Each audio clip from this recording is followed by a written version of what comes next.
Jadi kita hari ini coba membahas tentang hasil praktikum. Nah, pertama saya mau bahas dari laporan dulu, laporan kalian. Jadi ini semuanya udah masuk, kecuali kemarin Putri ya, Putri datangnya siang ya, karena saya ke kampusnya pagi. Jadi laporan Putri belum saya lihat. Oke. Nah, untuk laporan yang lain, saya mau tanya dulu ya. Saya ingat menyampaikan bahwa eh, saya minta kalian untuk menempelkan hasil hasil ini kan, hasil praktikum ya, berupa gambar.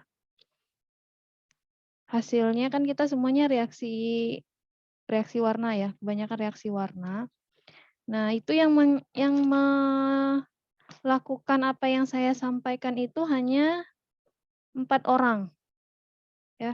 Tri, Andre, Evita, sama Pak Andi. Ya, walaupun ada yang lengkap, ada yang nggak lengkap, tapi saya sangat apresiasi untuk rekan-rekan yang mendengarkan instruksi. Ya, karena saya ingat sekali di awal saya sudah bilang, tolong ditempelkan gambar hasil praktikum kalian. Ingat nggak? Ada yang dengar nggak ini? Dengar, Bu. Iya, Bu, ingat, Bu. Nah, kenapa yang lain tidak melakukannya? Ya, apakah apa yang saya sampaikan itu hanya jadi angin lalu saja? Ya, tidak di apa ya istilahnya tuh. Nah, saya nggak tahu kalau Putri gimana, ada nggak nempelin hasil foto? Ini walaupun semuanya nggak lengkap ya, tapi dari kalian tuh yang menempelkan itu hanya ada 4 orang. Oke, dan saya sangat menghargai itu. Bagi saya untuk ngasih nilai itu gampang ya. Cukup kalian melakukan apa yang saya instruksikan, kalian dengarkan baik-baik, lalu kalian lakukan. Nah, jadi untuk Tri, Andre, Evita, dan Pak Andi, untuk nilai praktikumnya tanpa ujian saya sudah kasih nilai B. Oke, jadi misal pun nanti nilai ujiannya anjlok, tetap saya kasih nilai B. Karena di antara 12 orang, hanya 4 orang yang mendengarkan apa yang saya instruksikan. Dan mau melakukan sesuai dengan instruksi dari saya. Kalau yang lain walau alam ya, apakah tidak mendengar atau tidak mengacuhkan, jadi tidak menganggap apa yang saya sampaikan itu, saya nggak tahu ya. Itu kalian sendiri yang bisa jawab. Jadi saya terima kasih untuk Tri, Andre, Evita, dan Pak Andi karena sudah melakukan sesuai instruksi dan yang lain.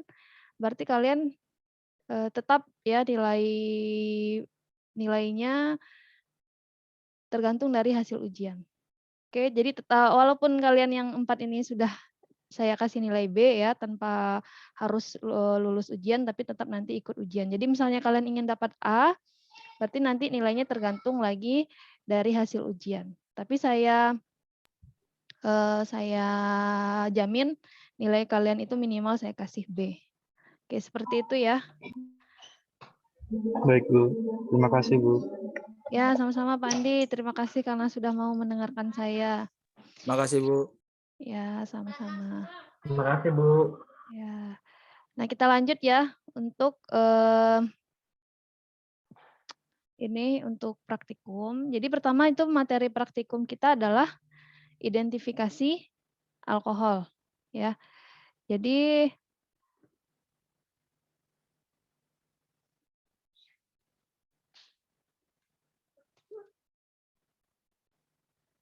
nah kita di sini melakukan ada 6 sampel ya, metanol, etanol, etilen glikol, gliserol, isopropanol, tersier butanol. Nah, sebenarnya yang saya harapkan di sini adalah pertama kalian paham dulu ya struktur masing-masing dari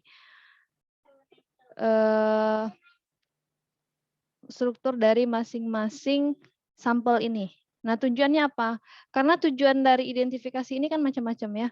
Ada yang untuk menguji kandungan air, kemudian ada yang untuk reaksi esterifikasi, kemudian reaksi oksidasi, kemudian ada yang alkohol mono dan poli. Nah, kalau misalnya dan alkohol membedakan alkohol primer, sekunder dan tersier ya. Nah, kalau misalnya kalian nggak tahu struktur, ya bagaimana kalian mau membahas? Ya, saya lihat ya rata-rata membahasnya sekenanya aja ya, apa yang dia lakukan, tapi dia tidak mengaitkan dengan struktur, dengan reaksinya. Oke ya. Jadi kalau misalnya membahas adek,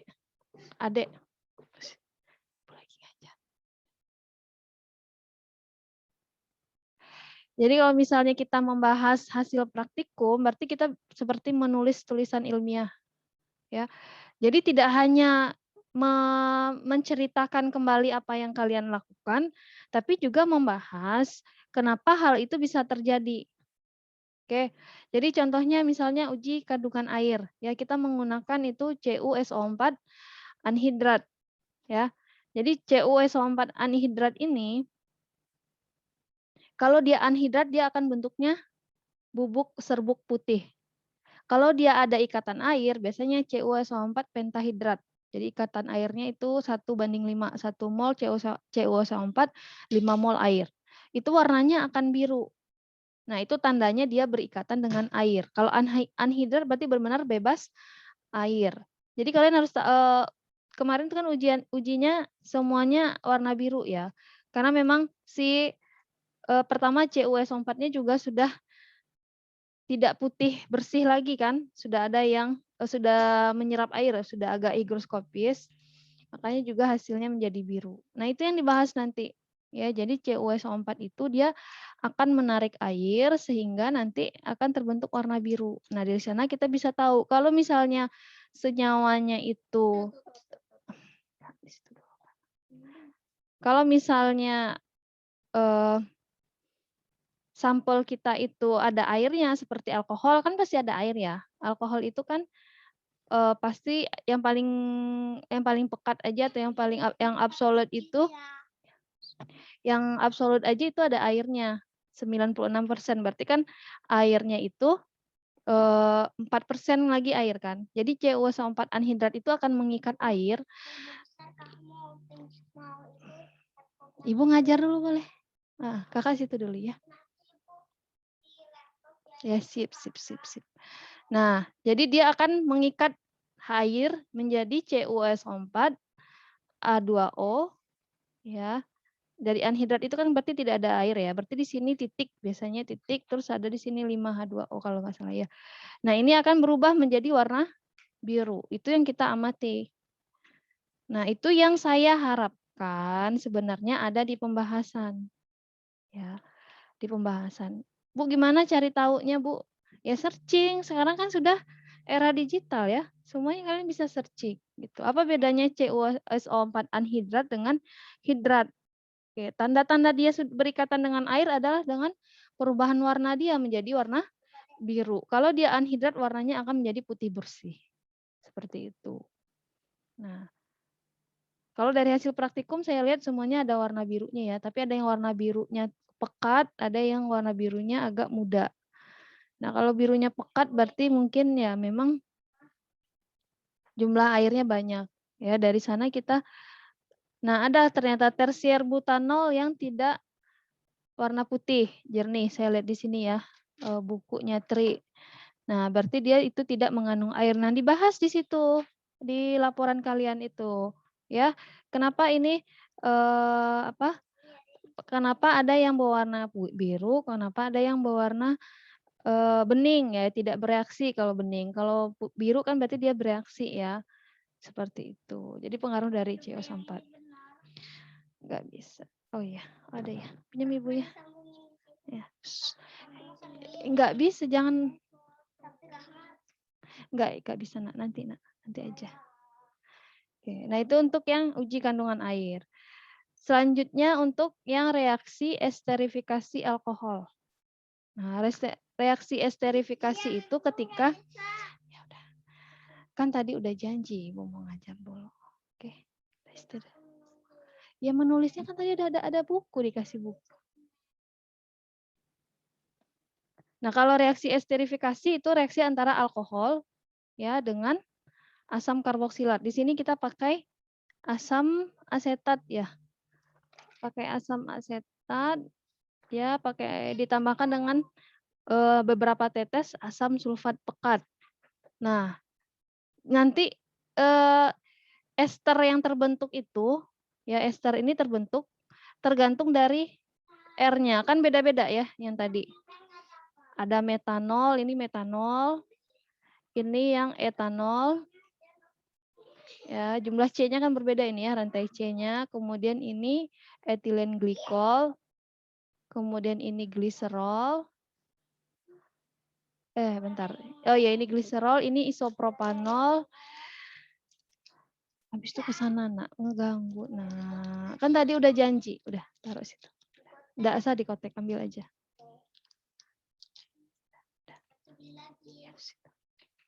Oke, terus yang ini yang tersier butanol. Oke. Nah, bentuk esternya, bentuk ester dari hasil esterifikasi itu tergantung dari rantai R-nya apa. Ya, seperti metanol itu kan dia rantai R-nya kan yang ini. CH3. Kalau etanol berarti rantai R-nya yang ini. Oke, yang H di sini akan berubah menjadi nih ya. Maaf. Kok saya yang ini ya, R yang di sini ya. Oke, bukan asam karboksilatnya ya. Nah, R di sini nanti yang akan mempengaruhi bentuk dari esternya seperti apa. Oke, contohnya di sini etanol ya. Saya hapus dulu.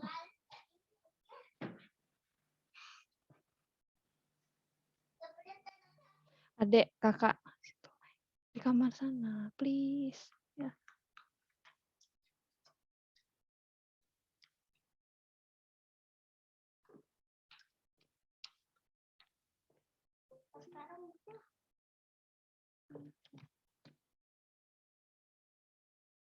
Udah di situ dulu.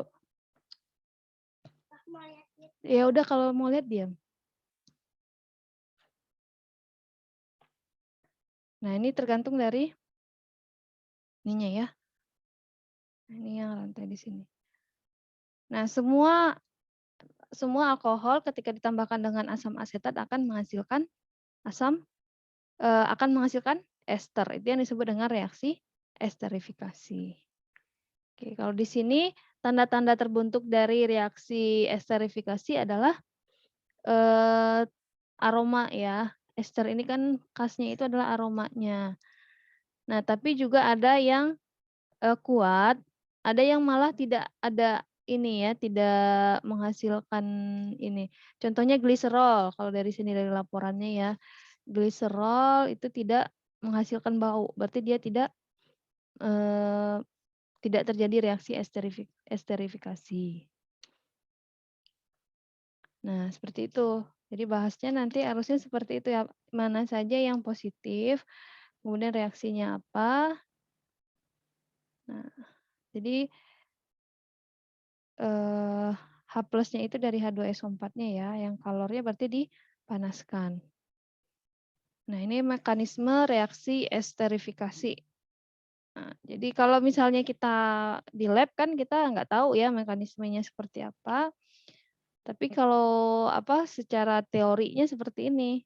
Gitu. Jadi dari asam asetat, ini gugus asam asetat ya, gugus karboksilat, ketika ditambahkan ada H yang masuk, H+. Nah, kemudian H-nya akan pindah ke sini. Oke. Pokoknya kalian ini pusing kalau mau tahu reaksinya, tapi intinya itu tadi ya. Nanti kalau misalnya ada soalnya, misal suatu metanol ditambahkan dengan asam asetat, ditambahkan dipanaskan, dibantu dengan H2SO4 dengan katalis H2SO4 akan terbentuk titik-titik-titik. Berarti kalau udah tahu ya, kalau asam karboksilat ditambahin alkohol pasti akan terbentuk ester seperti itu. Oke, kemudian reaksi oksidasi. Nah, di sini reaksi oksidasi itu kita pakai kalium bikromat. Bisa pakai kalium kromat, ini kalau yang di atas itu kalium bikromat, yang di bawah itu menjadi kalium bikromat. Jadi ini kalau oksidasi ini tergantung dari jenis alkoholnya. Apakah dia alkohol primer, alkohol sekunder, atau dia alkohol tersier. Kalau dia alkohol primer, dia akan berubah menjadi aldehid. Ya, kalau dia alkohol sekunder, dia akan berubah menjadi keton. Kalau alkohol tersier, dia tidak bisa teroksidasi, berarti tidak bisa bereaksi. Nah, sekarang kalian harus ingat tadi, balik lagi ke sini. Mana yang alkohol primer, mana yang alkohol tersier, mana yang alkohol sekunder. Nah, di sini mana yang alkohol primer? Di antara ketiga ini.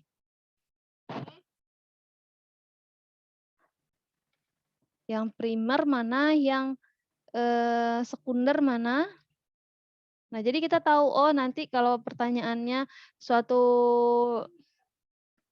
kalau misalnya pertanyaannya etanol ketika dioksidasi akan terbentuk apakah aldehid, apakah keton gitu. Kita tahunya dari mana? Dari strukturnya tadi. Si etanol ini termasuk alkohol apa? Apakah dia termasuk sekunder, tersier, atau primer, ya.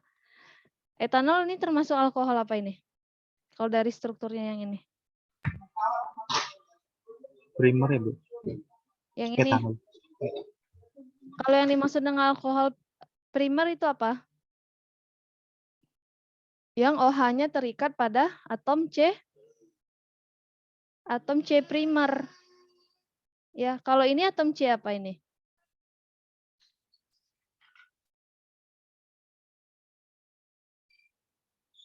Atom C primer atau atom C sekunder? Sekunder. Kenapa sekunder, Nita? Karena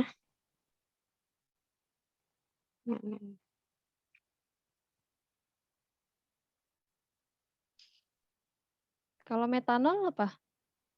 Dia primer atau sekunder?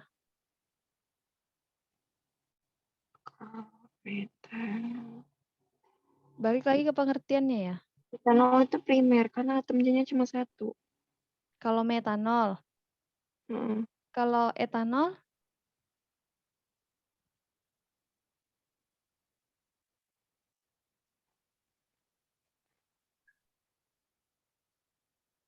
C primer adalah C yang apa? Etanol Terikat. bukannya primer kita, Ibu?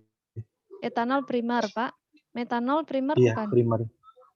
Metanol Primer. Etanol primer juga, Bu. sama-sama primer. Nah, itu kalian coba dibaca lagi ya, mana yang primer, mana yang sekunder. Seperti yang ini yang tersier butanol ya. Nah, tersier butanol ini termasuk apa? Primer, sekunder, atau tersier?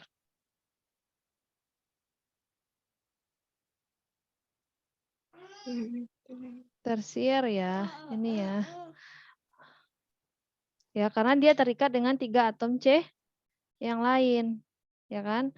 Kalau dia sekunder berarti dia terikat dengan 2 atom yang lain. Kalau ini yang di sini nih, ya ini yang isopropanol, berarti dia atom merupakan alkohol sekunder ya. Karena dia terikat dengan 2 atom C yang lain. Kalau ini kan 3 nih, 1, 2, 3. OH-nya, letak OH-nya ya. Yang dilihat adalah letak OH-nya. Jadi kalau yang etanol itu primer. Ya, kalau ini juga primer karena walaupun dia tidak terikat dengan atom C yang lain, tapi dia ini. Tapi kira-kira kalau metanol ini bisa nggak dioksidasi? Nggak bisa ya, karena dia kan harus C-nya harus 2 di sini kan. Oh bisa, jadinya di sini OH ya. Jadi apa? Aldehid itu loh. Ininya H di sini. Tuh. Jadi ingat aja mana yang di antara 6 sampel itu yang alkohol primer, mana sekunder, dan mana yang tersier. Nah, kalau dia primer, dia bisa berubah menjadi aldehid ketika ditambahkan dengan kalium bikromat. Oke, kalau dia sekunder, alkohol sekunder, dia akan berubah menjadi keton. Kalau dia tersier, berarti dia tidak teroksidasi, tidak akan bereaksi. Ya, kalau di sini reaksi esterifikasi, reaksi oksidasi tersier butanol Ini kuning, orange. Nah, harusnya dibandingkan lagi ya, harusnya sama literaturnya warnanya harusnya apa? Karena warna kalium kromat itu kan warnanya oranye ya.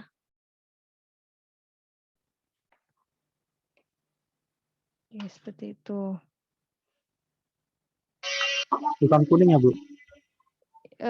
Warna kalium kromat ya. Bentar Iya, saya Bu. lupa. Kalau yang kuning itu kan ada yang kuning, ada yang orange ya.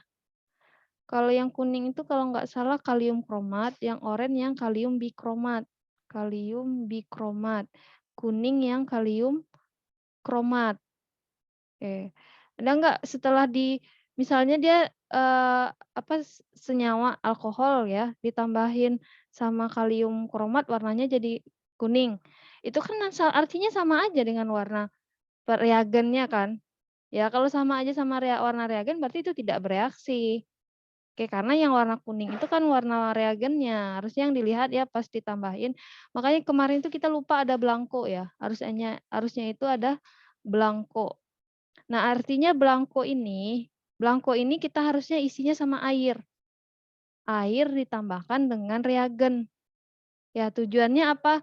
Tujuannya untuk membandingkan yang satu uji, yang satu blanko ya.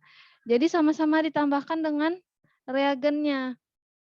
Karena takutnya perubahan warna itu memang karena warna reagennya warna itu. Jadi kalau misalnya reagennya warna kuning ditambahkan ke air warnanya tetap kuning, warnanya jadi kuning, ya maaf. Terus kalau uji ditambahkan dengan reagen warna kuning juga jadi tetap warna kuning berarti ini tidak bereaksi kan? Karena hasilnya sama dengan blanko. Tapi kalau reagennya kuning ditambahkan dengan sampel menjadi hijau, berubah menjadi hijau. Nah, ini baru bereaksi karena ada perubahan antara blanko dengan uji. Ya, ini kemarin kita miss ya. Harusnya dibandingkan itu blankonya berupa air aja. Air yang ketika ditambahkan reagen, apakah perubahan warnanya sama dengan sampel yang ditambahkan dengan reagennya. Agar kita tidak bias melihat hasil itu ternyata memang warna reagennya yang seperti itu. Gitu. Jadi itu yang dilihat perubahannya. Atau misalnya sama-sama warna kuning kan, tapi di sini ada endapan. Ya, hasil uji ada endapan. Nah, ini batu bereaksi namanya kalau seperti itu. Ya, karena kalau blankonya nggak ada endapan. Nah, nanti kita perbaiki aja di praktikum-praktikum selanjutnya karena nanti kalian ada uji uji kualitatif yang kimia farmasi 1 itu uji-uji kualitatif reaksi-reaksi warna. Nah, nanti kita harus pakai blanko ya untuk mengetahui apakah benar terjadi perubahan atau tidak. Apakah benar-benar terjadi reaksi atau tidak. Jadi clue-nya itu ya, kalian tahu dulu jenis alkoholnya apa, sampelnya itu jenis alkoholnya termasuk golongan apa, kemudian baru akan tahu akan bereaksi atau tidak. Kalau misalnya dalam literatur harusnya bereaksi, kemudian kalian tidak bereaksi, hasil yang kalian dapat tidak bereaksi, nanti itu harus dibahas. Kenapa? Ya kira-kira miss-nya itu di mana? Ya, kesalahannya itu ada di mana?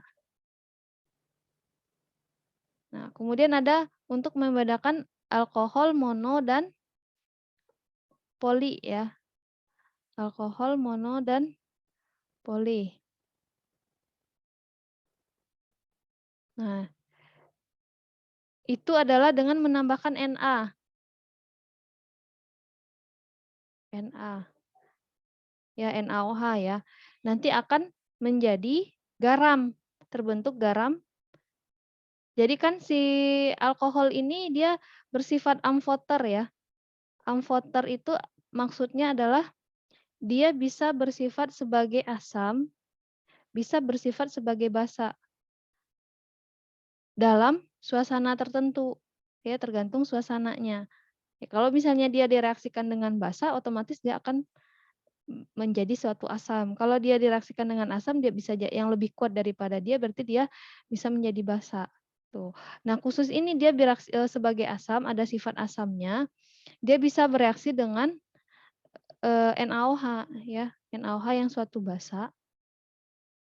Nah, tapi ini bukan reaksi asam basa, tapi lebih ke reaksi oksidasi. Karena juga ditambahkan dengan CuSO4 ya. CuSO4 ini merupakan suatu oksidator yang mengoksidasi. Maka terbentuklah garam. Di sini akan terbentuk garam ya. Garam dari alkohol. Nah, kalau semakin di sini ya berkurangnya reaktivitas terhadap Na. Nah, sebenarnya kalau dilihat dari sini semakin panjang rantainya, rantai C-nya, maka reaktivitasnya akan semakin sedikit. Makna dari reaktivitas itu adalah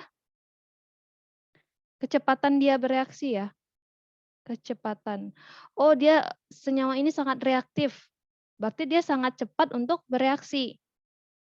Nah, kalau misalnya dia reaktivitasnya kurang, berarti agak lama gitu bereaksinya. Apakah harus dipanasin dulu baru bereaksi atau apakah harus ditambahkan katalisator dulu baru dia bereaksi? Ya, berarti dia kurang reaktif. Jadi semakin ini ya kalau seperti H2O itu kalau ditambahi logam Na ya akan meledak-ledak ya. Kemudian kalau misalnya dia metanol itu akan lebih reaktif akan reaktif tapi tidak sereaktif H2O. Kalau etanol dia juga akan reaktif tapi lebih kurang lagi reaktifnya sampai nanti kalau tambah panjang rantainya tambah kurang reaktif. Makanya dilihat dari struktur tadi lagi, balik lagi ke struktur sampel kita untuk menentukan kereaktifannya. Nah, terus OH-nya juga akan gugus OH-nya di sini ya. Kan kalau ada yang polihidroksi berarti OH-nya lebih banyak kan, jumlah OH-nya akan lebih banyak. Otomatis dia juga akan lebih reaktif. Karena yang bereaksinya ada banyak. Jadi harusnya dilihat juga kemarin itu adalah kecepatan reaksinya. Mana yang langsung bereaksi, mana yang lambat. Oke, karena di sini kan ini ya, cuman warna doang ya yang berubah ya. Ada yang mengendap, triasil metanol. Oke, jadi itu yang harus diperhatikan. Di antara kesemua sampel mana yang lebih cepat. Tuh.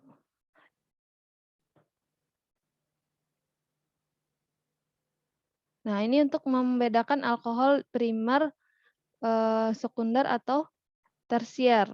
Nah, itu bisa dengan pakai zinc klorida ya, zinc Cl, zinc klorida. Nah, alkohol tersier, sekunder, primer ya. Nih, jadi penjelasan di sini ya. Semua alkohol mudah bereaksi dengan HBr dan golongan-golongan halogen ya. Halogen itu termasuk juga Cl juga bisa. Menghasilkan alkil bromida dan alkil iodida. Alkohol tersier, alkohol benzil, dan alkohol alilik juga mudah bereaksi dengan Cl. Tetapi alkohol primer dan sekunder kurang reaktif. Nah, berarti alkohol yang golongan tersier dia akan lebih cepat bereaksi ketika ditambahkan dengan zinc klorida. Tanda-tandanya apa? Dari sini kita bisa lihat ya. Dan ini kan kalau di atas panah ini artinya kondisi reaksi ya. Ini kok nggak bisa dihapus. Kondisi reaksi ya. Kalau alkohol tersier di suhu kamar aja dia sudah bereaksi. 25 derajat Celcius ini kan suhu kamar ya. Di suhu kamar aja dia sudah bisa bereaksi. Langsung terbentuk ini. Alkil klorida ya. Sedangkan untuk sekunder alkohol tersier dia harus dibantu dengan katalis. Zinc klorida ini adalah katalis. Katalis itu merupakan satu senyawa yang ditambahkan pada reaksi tapi dia tidak ikut bereaksi, hanya untuk mempercepat laju reaksi saja. Ya, jadi dia harus ditambahkan katalis dulu baru bereaksi. Nah, primer dia lebih kurang reaktif lagi, harus ditambahkan katalis, harus ditambahkan panas baru dia bereaksi.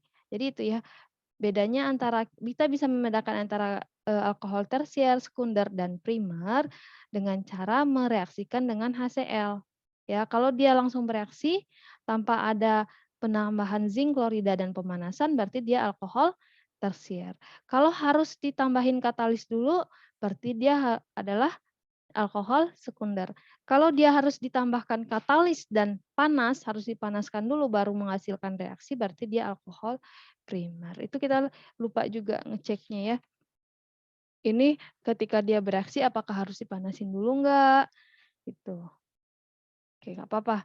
Ini nanti menjadi catatan, bisa diperbaiki lagi ke depannya. Oke, lanjut. Modul yang kedua untuk identifikasi gugus karbonil, aldehid dan keton. Ada yang mau ditanyakan dulu yang pertama, yang modul yang pertama?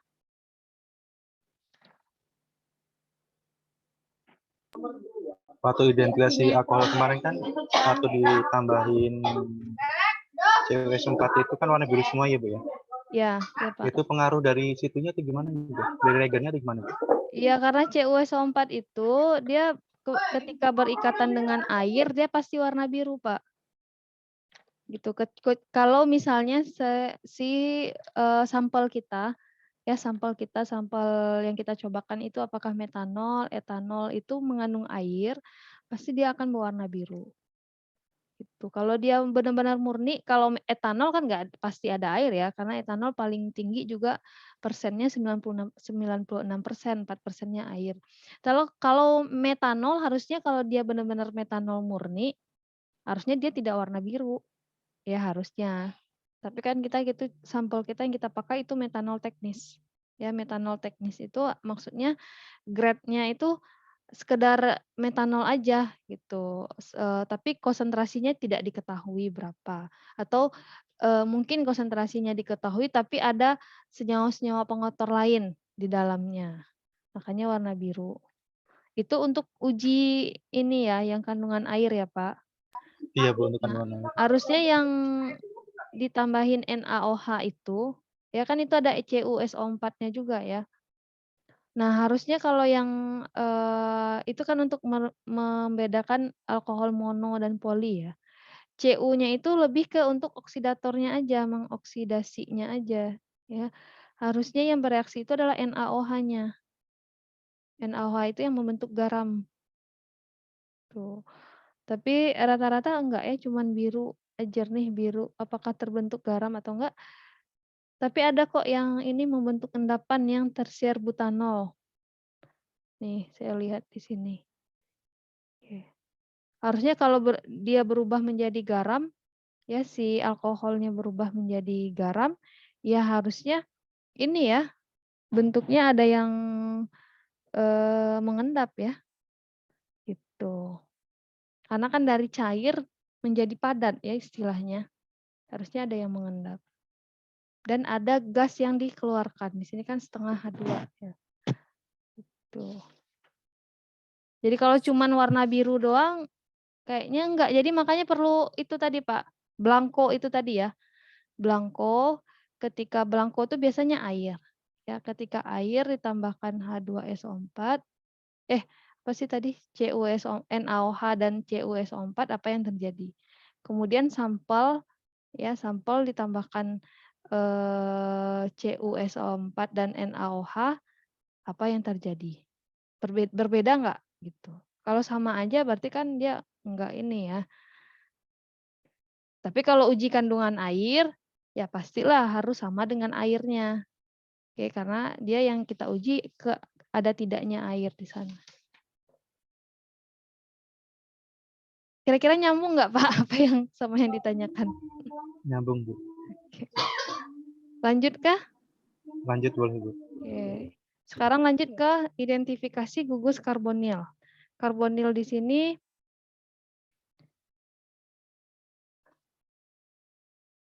ini ya, sampelnya aseton dan formaldehid.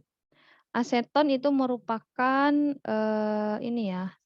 Ini aseton ya. Ini aseton. Ini aseton itu adalah keton yang paling sederhana. Ya, keton itu minimal ada C-nya 3. Itu aseton itu adalah keton yang paling sederhana. Yang kedua, formaldehid. Formaldehid itu juga merupakan suatu aldehid yang paling sederhana. Ya, atom C-nya cuma 1. Jadi kita ingin membedakan antara aldehid dan keton. Nah, ini sudah dirangkum ya. Jadi aldehid dan keton ini harusnya kita kan ada uji ini ya, ada uji Fehling sama Tollens ya. Jadi harusnya yang bereaksi dengan Fehling dan Tollens itu harusnya formaldehid. Harusnya. ya, karena hanya formaldehid hanya golongan aldehid yang bisa bereaksi dengan dua reagen ini, yang menghasilkan endapan merah bata. Cu2O. Cu2O ini yang berwarna merah bata.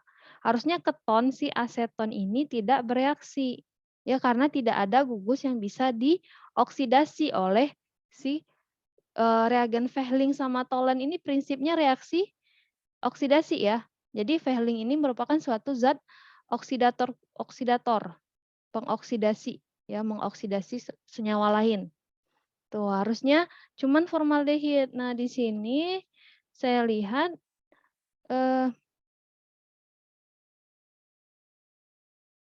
ya, ada formaldehid hasilnya biru kehitaman. Kalau si aseton tetap warna biru. Oke. Kalau dipakai tolens itu warnanya ada menghasilkan cermin perak ya, yang formaldehid. Ya, ini benar ya si Pak Andi benar nih. Pak Andi benar hasilnya nih. Oke. Jadi itu bedanya ya. Jadi nanti kalau misalnya ada soal berikut ini senyawa-senyawa yang positif dengan reagen Fehling apa gitu ya. Jadi pilih aja, oh yang reagen yang positif sama reagen Fehling itu berarti harus golongan aldehid ya. Yang di bawah ini mana yang aldehid gitu. Kalau misal pilihannya ada A, B, C, D, E ya, yang harusnya positif dengan Fehling gitu ya. Pilih aja mana yang golongan aldehid gitu. Kalau cotton pasti dia tidak bereaksi. Nah, terus bedanya antara reaksi Fehling dan reaksi Tollens, karena dia beda reagen, otomatis hasilnya juga beda ya. Kalau Fehling itu akan menghasilkan endapan merah bata, kalau reaksi Tollens akan menghasilkan cincin ya, cincin perak atau cermin perak juga boleh. Tuh. Nah, kalium kromat ini, kalium bikromat juga merupakan suatu oksidator. Prinsip reaksinya juga oksidator. Nah, dia juga akan bereaksi hanya dengan aldehid aja. Ini aldehid ya. Hanya bereaksi dengan golongan aldehid. Gitu. Nah, ini reaksinya kenapa bisa menghasilkan warna endapan merah bata karena terbentuk dari ini Cu2O ini. Ada berupa endapan Cu2O. Oke. Di sini kita lihat juga, nah betul ya Pak Andi, formaldehid dia akan menghasilkan orange ya, warnanya coklat tua atau orange, sedangkan aseton dia tetap warnanya, mana salah lihat saya. Oh yang ini, jernih kuning, lapisan jernih, biru jernih, biru. Oh enggak, warna tetap warna biru ya, yang Pak Andi kalium kromat, warnanya tetap biru kehijauan. Ada enggak yang warnanya menjadi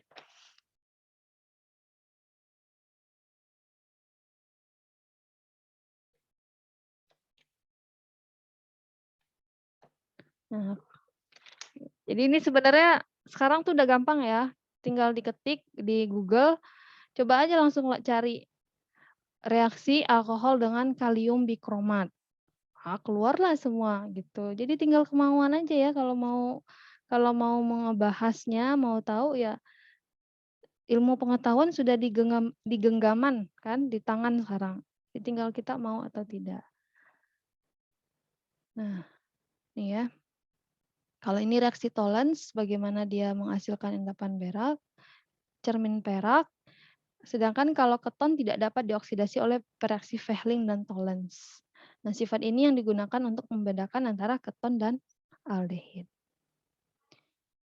Nah, ini ya reaksi oksidasinya tadi sama dengan tadi kan kalau alkohol dioksidasi, alkohol primer dioksidasi akan membentuk aldehid. Aldehid masih bisa dioksidasi. Kalau dia dioksidasi lagi, ya, kalau ini zat antaranya ya, aldehid hidrat akan terbentuk asam karboksilat gitu. Nah, kemudian kalau jadi ini reaksi apa ya? Reaksi bersinambung gitu ya. Pokoknya reaksi bertahap lah. Ketika dioksidasi pertama menghasilkan aldehid, ini oksidasi yang pertama. Dioksidasi lagi kembali akan berubah menjadi asam karboksilat. Berbeda dengan alkohol sekunder. Dia dioksidasi pertama dia menghasilkan keton. Tapi dia tidak bisa dioksidasi lagi yang kedua. Ya, gitu. Nah, zat pengoksidasinya yaitu kalium bikromat atau pakai kalium kromat. Bisa. Nah, kemudian ada iodoform test pakai I2 ya. Jadi ini merupakan suatu reaksi haloform. Haloform itu maksudnya halo itu halogen ya, golongan senyawa halogen, golongan senyawa golongan 7A ya. Salah satu golongan halogen itu kan iodium ya. Nah, halogenasi alfa merupakan dasar suatu uji kimia yang disebut dengan uji iodoform untuk metil keton. Nah, jadi yang bereaksi ini harusnya adalah yang memiliki gugus metil. Ya, ada gugus CH3-nya. Oke, karena yang akan terbentuk itu adalah CHI3. Jadi yang harusnya yang bereaksi dengan iodoform itu, iodoform test itu merupakan aseton ya, yang ada CH3-nya. Yang ini. Ada metilnya ya. Sedangkan kalau formaldehid kan nggak ada CH3-nya. Karena yang ingin terbentuk adalah CHI3 warna kuning ya. Warna kuning, kristal kuning. Nah, ini yang ingin terbentuk. Oke. Nah, makanya kalau dia tidak ada CH3 di sini, ini kan ada di sini ya, gugus CH3-nya. Gugus CH3-nya lepas berikatan dengan I2. Kalau tidak ada gugus samping CH3 berarti dia tidak akan bereaksi. Nah, kalau di sini iodoform test malahan formaldehid di sini yang ada jernih coklat tua orange. Jernih coklat kemerahan biru keruh. Nah, makanya ini ya. Harusnya kita pakai blanko. Blanko untuk membedakan antara uji dengan blankonya. Apakah dia ada nggak kristal kuning yang terbentuk atau tidak. Karena kan warna iodoform ini kan warnanya coklat ya. Coklat tua kan, warna I2 ini kan coklat tua. Jadi kayaknya ini cuman yang kita terlihat sama kita itu hanya perubahan warna karena warna reagennya aja, bukan karena reaksi. Karena harusnya yang terbentuk itu adalah kristal warna kuning. Jadi nanti tetap kalau misalnya ujian itu kembali lagi ke teori ya. Jadi praktek kita harusnya sesuai dengan teori. Kalau di teori harusnya kristal kuning ya saya keluarkan ujiannya ya kristal kuning gitu. Jadi jangan berpatokannya ke praktikum. Karena kan di praktikum pun ditulis di sini ada dua tabel kan. Hasilnya itu ada teori, ada praktek gitu. Jadi maksud dari teori itu harusnya terbentuknya kristal kuning. Kalau di teori kan, nih prakteknya betul nggak kristal kuning? Itu yang harusnya dicocokkan antara teori dan praktek gitu. Harusnya kalau formaldehid menurut teori mah tidak bereaksi kan, berarti tidak terbentuk kristal kuning harusnya. Di praktek gimana? Gitu. Oke, modul 2 selesai. Ada yang mau ditanyakan?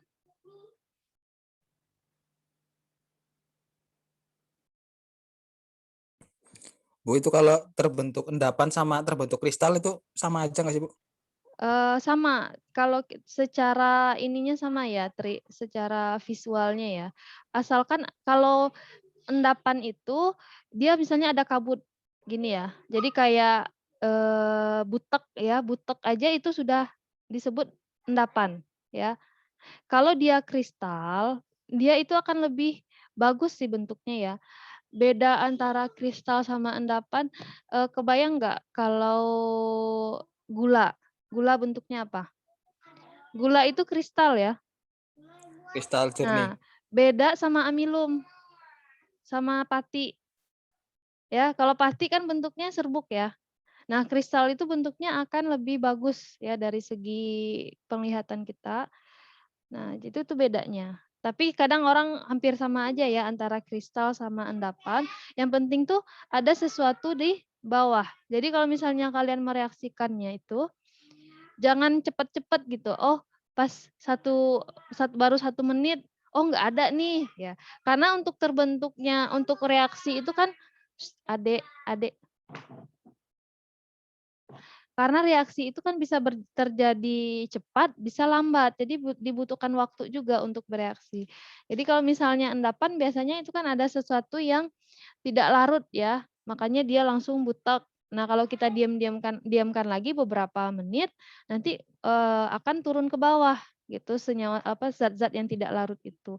Kalau kristal bentuknya akan lebih bagus aja gitu. Misalnya kayak panjang-panjang gitu ya kristal itu. Tapi secara visual sih hampir sama. Pasti harus ada yang sesuatu yang di bawah gitu. Nah, makanya Kristal itu juga nggak kayak bentuk kayak mentol di cairin ya, Bu ya? nah, ya mentol itu kan kristal ya, Pak. Ya, jadi bentuk senyawa murni itu bisa bentuk amorf, bisa bentuk hablur, bisa bentuk kristal gitu. Ya kalau kristal biasanya lebih bagus lah itunya. Yang penting ada sesuatu yang tidak larut di bawahnya, bukan hanya warnanya aja yang berubah. Gitu, Tri. Ya, Bu. Makasih. Nah, nanti kalau kita ada uji lagi, kalau sebaiknya itu agak ini ya, kan ada kadang kita cuma segini doang ya. Batas bawah banget gitu. Harusnya agak ini sedikit ya, agak tinggi juga lah sedikit kalau mau uji itu. Tujuannya kalau mau dilihat endapan itu bisa lebih terlihat dibandingkan kalau di sini kan endapannya cuma sedikit kan nggak kelihatan ya. Nah, jadi kalau mau nguji pun di tabung reaksi itu usahakan ya minimal kayaknya 2 mili lah kayaknya ya. Kalau 1 mili itu cuma sedikit banget di bawah. 2 mili lah lumayan. Jadi kalau ada perubahan pun itu akan lebih terlihat gitu. Kadang itu reaksinya berubah-berubah loh, Bu. Kalau udah 30 menit gitu kadang-kadang jadi ada endapan gitu. Kita jadi ngambilnya yang waktu terakhir itu apa waktu awal bereaksi itu ya? Terakhir tergantung di prosedur. Karena ada yang reaksi harus langsung terjadi. Nanti di situ mainnya sayang. Kamu jangan di sini. Udah Kakak. Sampai situ, Kak. Enggak apa-apa main tapi di depan. Ya, oke, insya Allah. Janji. Iya. Sip. Nah, jadi kalau misalnya ini tadi apa sih pertanyaannya? Lupa. Itu reaksinya berubah-berubah, Oh Bu. iya, Kadang reaksi berubah, maaf. Tergantung prosedur, Tri.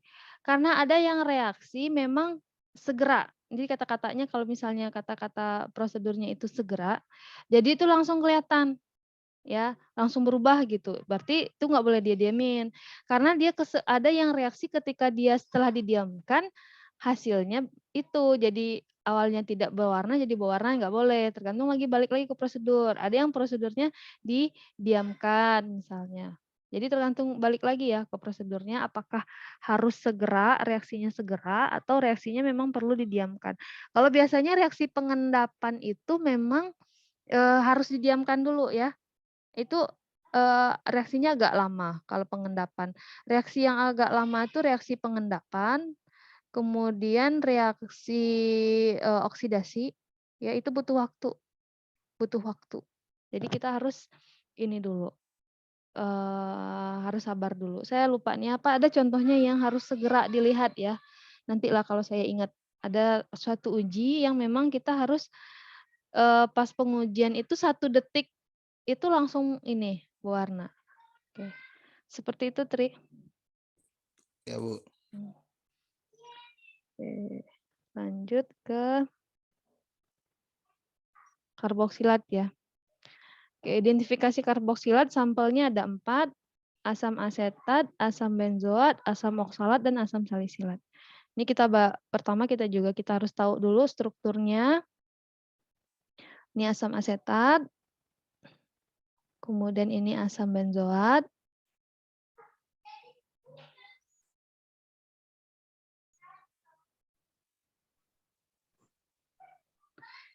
ini asam benzoat, ini asam oksalat, ini salisilat.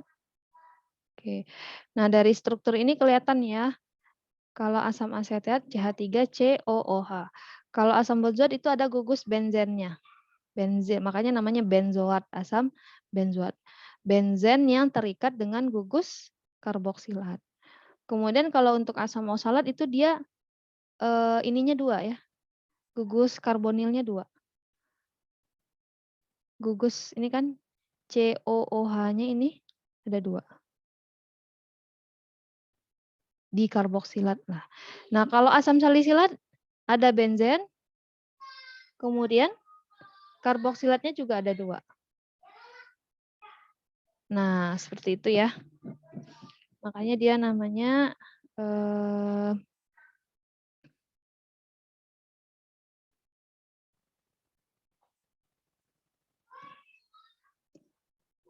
asam asetat, asam benzoat, asam oksalat, dan asam salisilat. Ini yang kita ingin tentukan.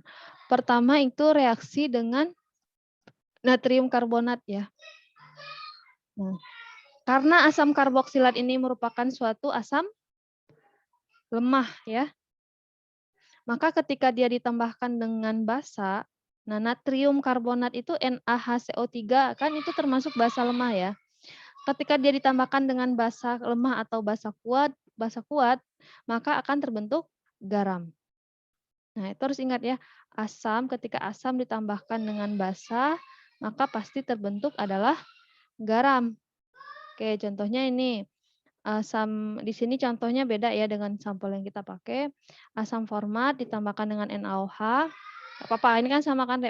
Yang penting prinsip reaksinya dia adalah suatu basa. Ya, maka akan terbentuk natrium format. Ya, natrium format ini merupakan suatu garam.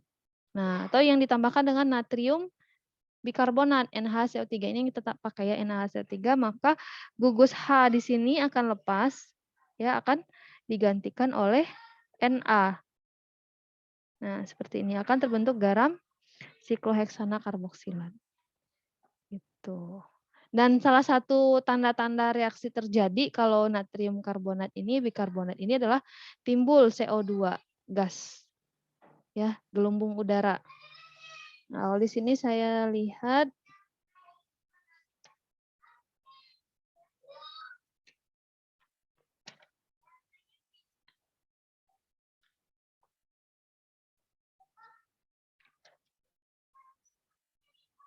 semuanya rata-rata warna jernih ya. Karena memang kalau garam terbentuk itu ada gas ya, semua ada gas. Harusnya sih jadi ini ya, harusnya jadi ada sedikit endapan gitu. Karena kan dia berubah menjadi garam. Atau karena dia larut, makanya tidak terlihat garam. Kalau dia dijenuhkan lagi, dijenuhkan itu maksudnya ditambahkan terus-menerus gitu ya. Kan kalau dalam keadaan jenuh berarti tidak ada yang larut lagi, berarti dia baru kelihatan nanti endapan garamnya. Di sini kan nggak ada ya, semuanya warna jernih mengeluarkan gas. Oke, kalau gas itu berasal dari CO2-nya. Kemudian kalau larutan jernih berarti garamnya masih larut di dalam sampel ini. Ya, kalau kita tambahin terus si NaOH-nya sampai jenuh, berarti nanti baru akan terbentuk kelihatan gitu garamnya sampai dia tidak larut lagi. Bukan NaOH ya, NaHCO3, natrium bikarbonatnya. Interaksi dengan natrium bikarbonat. Nah, jadi ini ya reaksi dengan natrium bikarbonat. Ini contohnya pakai asam asetat ya, NaHCO3 ditambahin dengan 1 tetes, timbul gelembung-gelembung udara. Oke. Kemudian reaksi yang kedua pembentukan ester. Itu kalau esterifikasi itu alkohol ya, alkohol. Reaksi ini harus ingat ya, reaksi esterifikasi itu pasti alkohol ditambah dengan asam karboksilat ya, dibantu dengan H2SO4 ya, panas dan dipanaskan itu akan menghasilkan ester. Ya, tadi kan yang modul pertama itu yang kita lihat kan pengaruh alkohol ya. Sekarang kita lihat pengaruh asam karboksilatnya. Kalau asam karboksilatnya yang diganti-ganti. Jadi akan terbentuk ester sesuai dengan asam karboksilatnya apa, ya sampingnya apa. Nah, kalau yang kita praktikumkan itu asam alkohol, asam benzoat ditambahin alkohol. Alkoholnya apa ya kemarin ya? Etanol kayaknya ya. Asam benzoat ditambahin alkohol, ditambahin asam sulfat pekat. Nah, di sini contohnya bergelembung ditetesi asam sulfat, terdapat endapan, bau balsam kuat. Yang asam benzoat, nih saya bacain ya. Kemudian asam asetat, bau lem. Asam salisilat, bau balsam lemah. Asam oksalat yang tidak ada bau. Jadi di antara 4 sampel kita itu berarti di si asam oksalat berarti ya yang tidak bereaksi. Yang lainnya bereaksi. Karena ester ini kan tanda-tanda ada reaksi ester ini adalah tercium bau. Oke, nah kenapa baunya berbeda-beda, Bu? Ya tergantung dari tadi asam karboksilatnya kan berbeda juga. Pasti ester yang dihasilkan juga berbeda. Oke. Nah, kalau asam salisilat kan kalau diesterifikasi menjadi asam asetil salisilat ya. Harusnya bau balsamnya lebih asam benzoat. Nah, seperti itu. Oke, itu yang ester. Kemudian identifikasi yang ketiga membedakan antara monokarboksilat dan dikarboksilat. Berarti jumlah gugus karboksilatnya.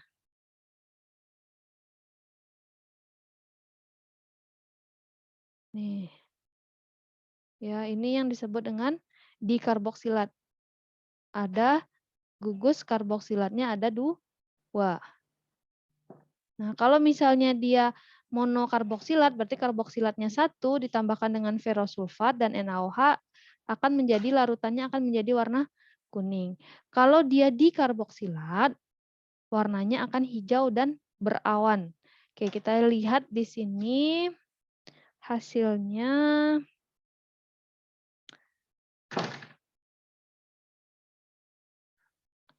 Berarti kan yang ini asam oksalat sama asam ini ya, asetat ya, yang asmi. Di luar mainnya, Nak. Tapi udah ada kunci. Nanti kita jajan. Yuk main dulu di luar. Oke. Tapi takut. Nggak ada takut-takut. Yuk buka pintunya, Nak. Tapi di rumah ada lain. Ya maksudnya jangan di kamar. Yuk deh. Bolehnya di sini aja. Nah, terus di sini kan harusnya yang bereaksi itu adalah asam asetat dan benzoat ya. Warna hijau. Diteteskan ferrosulfat bergelembung ditambahkan NaOH ada endapan coklat keruh. Kuning muda. Enggak ada ya yang warna larutan hijau atau berawan. Nah, berawan ini berarti ini ada endapan berarti ya. Kalau dia dikarboksilat, berarti asam oksalat dan asam salisilat. Di sini dia kuning semua ya, kuning terang ada endapan. Ada endapan ungu ditambahkan NaOH ada ungu kehitaman. Ya, berarti ini kalau ada endapan nih masuk ya yang berawan ini, tapi katanya sih harusnya warnanya hijau di sini. Gitu. Kalau yang mono itu asam asetat ya. Mono itu berarti asetat sama benzoat. Benzoat itu harusnya yang larutan kuning. Oke.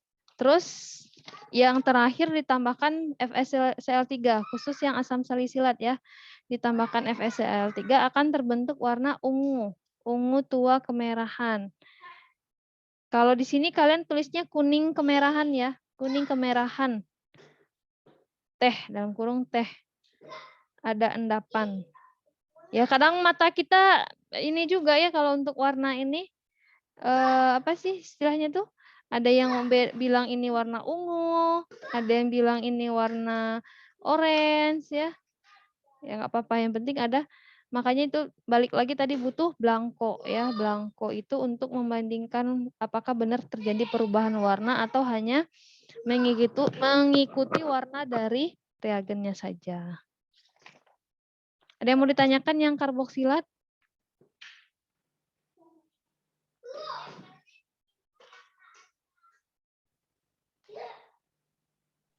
Cukup, Bu. Lanjut ke Adek.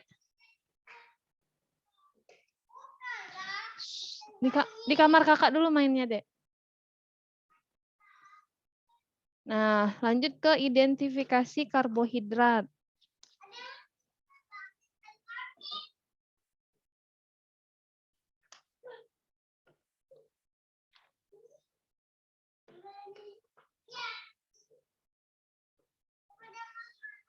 Nah, untuk identifikasi karbohidrat ini, kita harus tahu dulu ya struktur dari fruktosa, sukrosa, dan laktosa.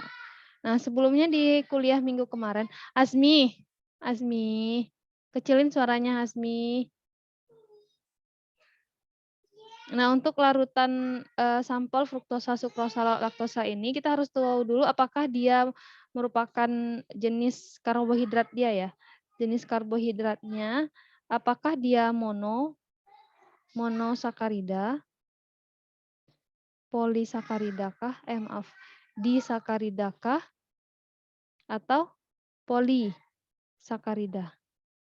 Nah, kemudian apakah dia merupakan ketosa atau aldosa. Nah, monosakarida itu berarti dia hanya terdiri dari satu unit gula sederhananya ya, satu unit sakarida. Kalau dia disakarida berarti terdiri dari 2 unit sakarida, kalau poli berarti lebih dari 2. Ya poli lebih dari 2. Oke, karena ada juga istilahnya oligo ya. Kalau oligo itu dia kecil dari 10 tapi lebih dari 2. Oke, kita pakai istilah poli aja, polisakarida. Nah, untuk fruktosa ini termasuk ke dalam monosakarida. Karena dia hanya punya satu unit gula. Ya, hanya punya unit satu gula. Ini strukturnya ada 2 ya. Kita bisa pakai rumus ini namanya rumus Fischer. Ini rumus Howard. Cara penulisannya ya. Jadi jangan bingung, dua-duanya itu dipakai. Rumus Fischer pakai lurus aja. Kalau Howard ini seperti digambarkan sebagai suatu siklus.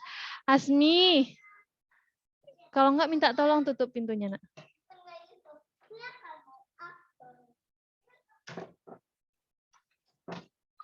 Nah, jadi kalau fruktosa dia mono, hanya satu aja, satu unit. Paling nggak bisa dipisahin lagi ya kalau monosakarida ini karena dia hanya terdiri dari satu unit gula. Kalau dia sukrosa, dia itu termasuk disakarida. Di itu berarti dia terdiri dari 2 unit gula. Nah, yang satu gula unitnya itu merupakan suatu glukosa, yang satu lagi merupakan fruktosa. Jadi sukrosa itu merupakan gabungan antara unit glukosa dan unit fruktosa. Jadi dia merupakan disakarida. Kemudian untuk laktosa atau gula susu itu juga merupakan satu disakarida. Ya, karena dia terdiri dari 2 unit gula. Oke, jadi gulanya adalah D-galaktosa dan D-glukosa. Nah, ini harus paham ya, mana yang monosakarida, mana yang disakarida, mana yang poli. Kalau polisakarida apa contohnya? Nah, contohnya itu amilum, ya pati. Berarti dia lebih panjang lagi rantainya ya. Amilum, kemudian kapas itu masuk ya. Kapas, selulosa itu termasuk ke polisakarida. Jadi kita harus tahu dulu. Nah, karena identifikasi dari karbohidrat ini bisa untuk menentukan apakah dia golongan ketosakah atau golongan aldosa. Ya. Kalau ketosa itu berarti dia memiliki ini ya, gugus keton di strukturnya. Kalau dia aldosa itu dia memiliki gugus aldehid. Ya, posisi C rangkap 2O-nya di ujung. Kalau dia aldosa. Kalau gugus keton dia agak ke tengah, masih ada rantai samping di sampingnya. Masih ada rantai lagi di sampingnya. Itu. Jadi yang dari ketiga gula tadi yang termasuk ke dalam ketosa itu fruktosa. Ya. Kalau laktosa dan sukrosa itu kan gabungan ya, gabungan beberapa unit, tapi dia itu campuran. Oke. Nah, nanti kalau dia teroksidasi, yang bisa dioksidasi, ya kita pakai larutan Vehling, Tollens, ya. Itu prinsipnya adalah prinsip reaksi oksidasi. Ya, reaksi oksidasi. Jadi yang bisa teroksidasi balik lagi tadi ke gugus aldehid dan keton adalah gugus aldehid yang bisa dioksidasi. Otomatis yang bisa bereaksi dengan reaksi Vehling dan Tollens ini yang memiliki gugus aldehid yang bebas. Sehingga bisa bereaksi dengan gugus reagen Vehling dan Tollens yang punya gugus aldehid. Itu karena keton kan tidak bisa dioksidasi ya. Nah, jadi uji Vehling digunakan untuk menunjukkan adanya karbohidrat produksi. Nah, maksud karbohidrat produksi ini adalah karbohidrat yang bisa dioksidasi karena reaksi oksidasi reduksi ini kan timbal balik ya. Maksudnya kalau ada oksidasi pasti ada reaksi reduksi. Jadi ini istilah aja. Maksudnya karbohidratnya itu bisa dioksidasi, maka disebut dengan karbohidrat produksi. Ya, dia teroksidasi makanya disebut pereduksi. Contohnya apa? Contohnya monosakarida yang aldosa yang turunan aldosa yang punya gugus aldehid. Kemudian laktosa bisa, maltosa bisa. Kalau dia positif dengan Vehling maka akan terbentuk warna merah bata. Kemudian ada uji Benedict. Nah, uji Benedict ini juga reaksi oksidasi ya. Nah, merupakan uji umum untuk karbohidrat yang memiliki gugus aldehid atau keton bebas. Uji Benedict didasarkan reduksi Cu2+ menjadi Cu+ oleh gugus aldehid atau keton bebas dalam suasana alkalis. Biasanya ditambahkan zat pengompleks seperti sitrat atau tartat untuk mencegah terjadinya pengendapan CuCO3. Kalau dia positif akan terbentuk larutan hijau, merah, orange, atau merah bata, serta adanya endapan. Nah, kalau yang di praktikum itu dia uji Benedict ya, Benedict biru menjadi coklat, keruh, merah, kecoklatan, ada endapan. Ya, berarti semuanya positif ya, karena tujuannya adalah untuk melihat gugus aldehid dan keton bebas. Berarti semua yang memiliki gugus aldehid dan keton akan positif dengan uji Benedict. Dengan adanya perubahan warna dari warna hijau, merah, orange atau merah bata dan adanya endapan. Nah, kalau iodin itu khusus untuk menunjukkan adanya polisakarida. Ya, karena dia harusnya seperti amilum itu akan membentuk kompleks warna biru dengan adanya polisakarida. Nah, ini di sini di praktikum kita amilum tambah larutan iod biol. Oke, betul positif ya. Kemudian, nah ini kalau ada gugus amilopektin. Nah, jadi gini ya, amilum itu apa? Pati. Oke, amilum itu ada 2 komponen penyusunnya. Ada amilosa, ada amilopektin. Nah, amilosa ini yang larut dalam air. Amilopektin ini yang tidak larut dalam air. Yang larut dalam air itu hanya 20%, yang tidak larut dalam air itu sekitar 80%-nya. Gitu. Jadi kalau dia sudah terpisah menjadi amilopektin akan memberikan warna merah dan ungu, merah ungu. Sedangkan kalau dia berupa glikogen dan dextrin, kita nggak ada yang nyobain yang ini ya, akan membentuk warna merah coklat. Nah, di praktikum ini kertas saring, kapas dan larutan iod itu hitam keorenan. Ya. Kemudian amilum tambah larutan iod akan menjadi warna biru. Oke. Oh, ada yang kurang ya di sini berarti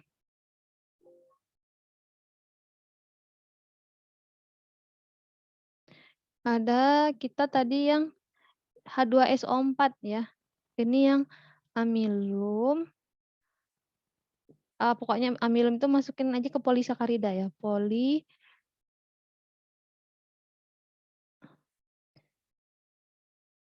polisakarida ditambah H2SO4 ya. H2SO4 itu reaksi hidrolisis ya. Artinya itu reaksi pemutusan rantai gulanya. Itu jembatan gulanya itu reaksi hidrolisis. Nah, jadi kan si polisakarida ini kan gula rantai panjang ya. Jadi terdiri dari berbagai macam berbagai macam gula ya, unit monomernya kan gula sederhana. Jadi kalau kita ingin memutus rantainya itu, jadi kan dia terdiri dari beberapa unit gula ya. Ada gugus diikat oleh ini ikatan glikosidanya ini ya. Ikatan gulanya ini. Jadi kalau kita ingin memutus rantai ini, ya, maka kita bisa melakukan reaksi hidrolisis dengan menambahkan H2SO4. Nah, makanya di sini di proses praktikum itu kan hamilum ditambahin H2SO4 dulu kan, ya. Nah, tujuannya apa? Tujuannya untuk menghidrolisis. Kita tahu sudah terjadi reaksi hidrolisis atau tidak dengan ditambahkan larutan Vehling. Nah, tujuannya apa larutan Vehling ini? Kan larutan Vehling ini bisa mengidentifikasi adanya gugus aldehid ya. Otomatis aldehid yang bebas. Kalau bebas otomatis sudah terputus dari rantai glikosidanya. Oke, nah di sini kan kertas saring tambah H2SO4. Hasilnya tambah larutan Vehling. Putih, keruh, tambah biru kehitaman. Nah, harusnya kalau dia positif dengan Vehling ada endapan merah bata.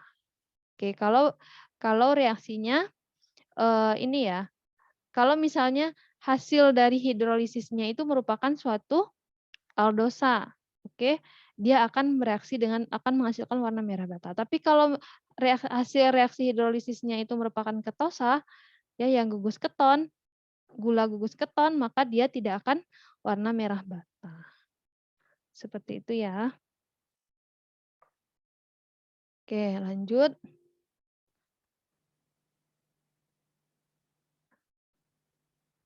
Nah, ini saya belum sempat untuk reaksi santoprotein. Belum sempat menuliskannya ya. Tapi intinya kalau reaksi protein itu kita ingin melihat ininya gugus N-nya itu ya. Oke, kalian kita belum bahas protein, tapi saya ini dulu ya, saya ganti screen-nya. Saya pakai slide aja.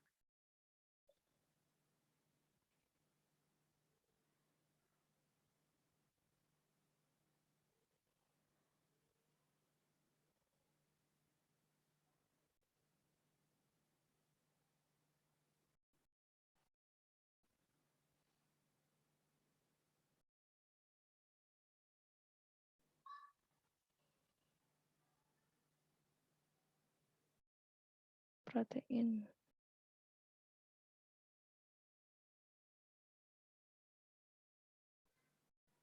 Aduh, kok ada slide-nya?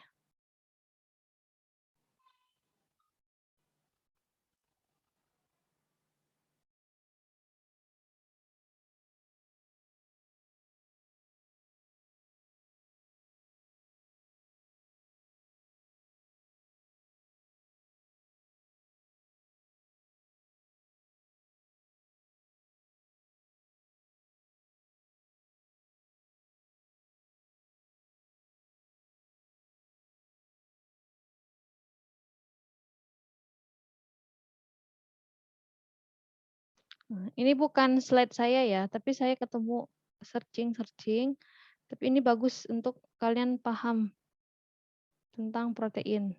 Nah,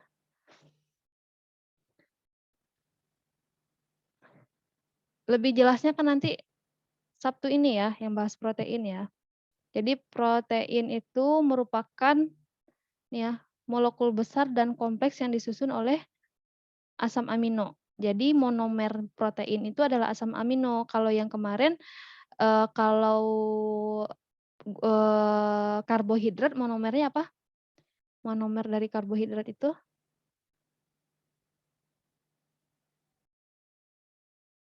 Kalau protein monomernya asam amino, pembentuknya ya. Unsur pembentuknya itu asam amino. Kalau karbohidrat monomernya Monosakarida, Pak. ya monosakarida ya.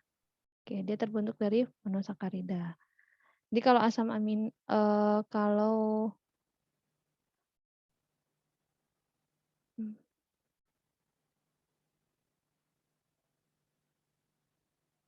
nah, kalau protein ini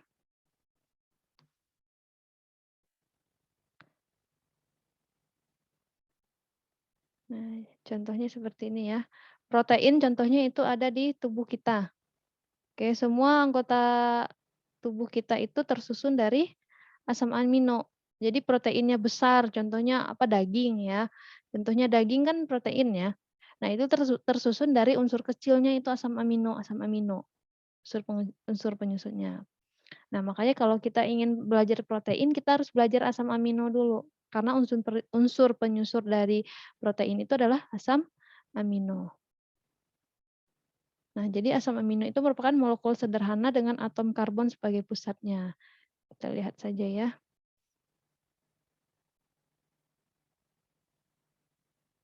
Nah, jadi ini molekul asam amino. Ada N di sini ya. Ada atom natrium. Kok natrium sih? Nitrogen ya, N ya, ada nitrogennya. Kemudian ada gugus COOH. Ini apa gugus apa? Ini kan COOH. Ini gugus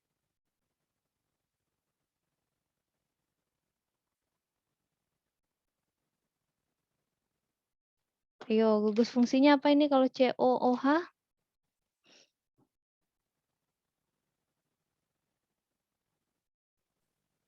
Karboksil, Pak. Ya, karboksilat. Jadi asam amino itu terdiri dari gugus yang bernitrogen dan karboksilat. Makanya dia disebut dengan asam, ya karena ada karboksilat, ada asamnya berasal dari COOH-nya ini ya. Jadi dia bermuatan nanti.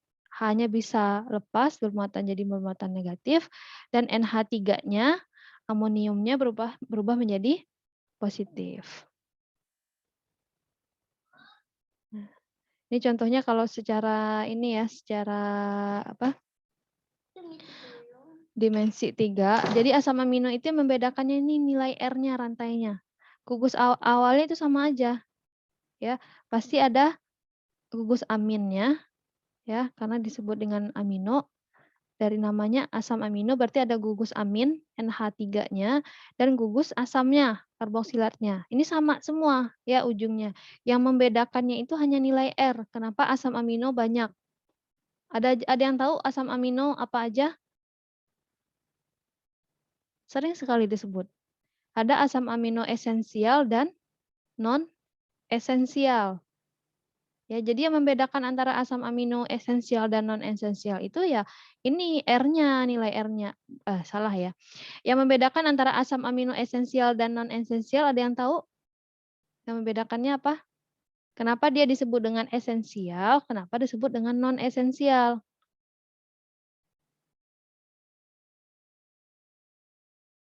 Ada yang tahu nggak bedanya? Oke, nanti itu cari tahu ya. Yang bahas protein hari Sabtu tolong masukin ke pembahasannya tentang asam amino esensial dan non esensial. Oke, tapi yang penting tahu dulu, oke, gugus dari asam amino ini. Nah, kemudian kita langsung ke ujinya aja ya. Nah, ujinya itu ada uji Santo tes Buret ya, Buret. Tujuannya itu untuk menentukan ada tidaknya ikatan peptida. Nah, ikatan peptida itu antara satu asam amino dengan asam amino lain. Kalau ini kan cuma satu asam amino kan. Kalau dia ingin membentuk protein, berarti dia harus terikat dengan beberapa asam amino. Nah, ikatan antara satu asam amino dengan asam amino lain itu yang disebut dengan ikatan peptida. Ada nggak di sini contohnya?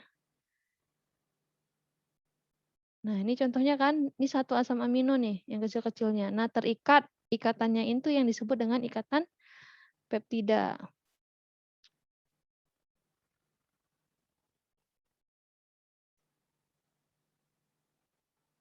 Nah, ada nggak di sini? Kita lihat dulu.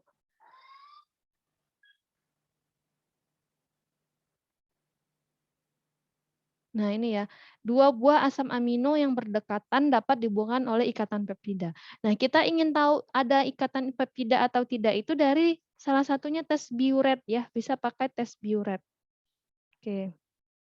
Kalau positif itu akan terjadi perubahan warna menjadi merah ungu. Kita lihat hasil kalian.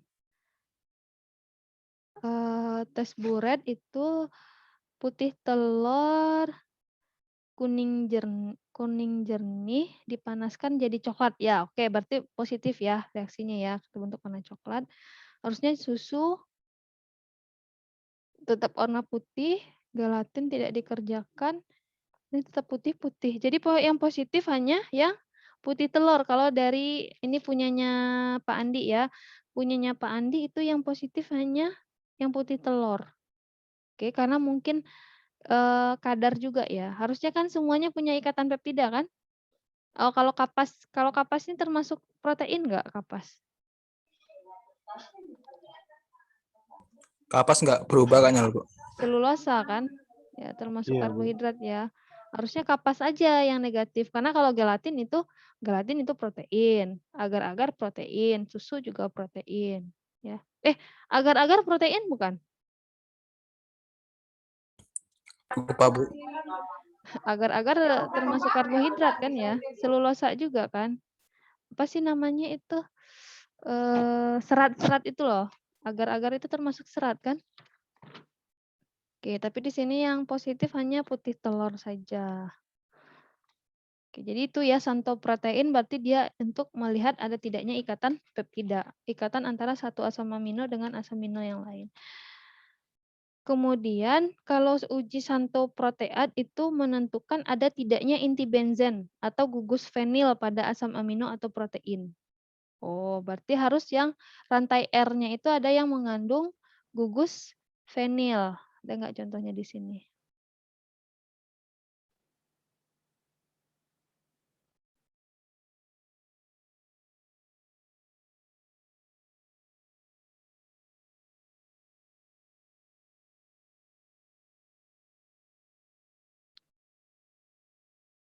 Nggak ada ya.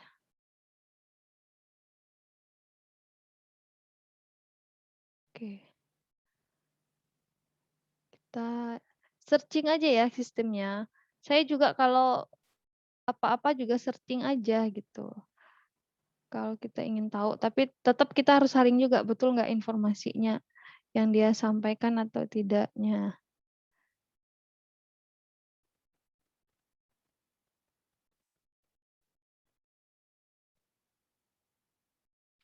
Oke,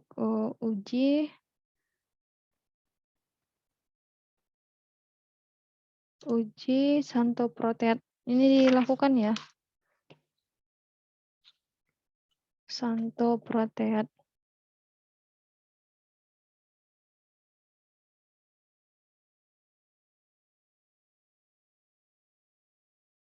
Kelihatan ya ini. Uji santoproteat. Ini santoprotein sama aja.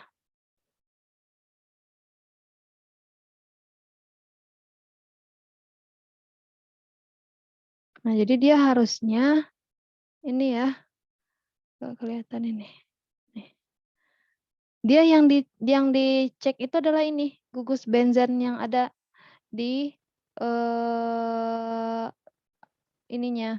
Apa sih? Di proteinnya itu. Jadi kita harus tahu dulu misalnya uji santoprotein putih telur ya.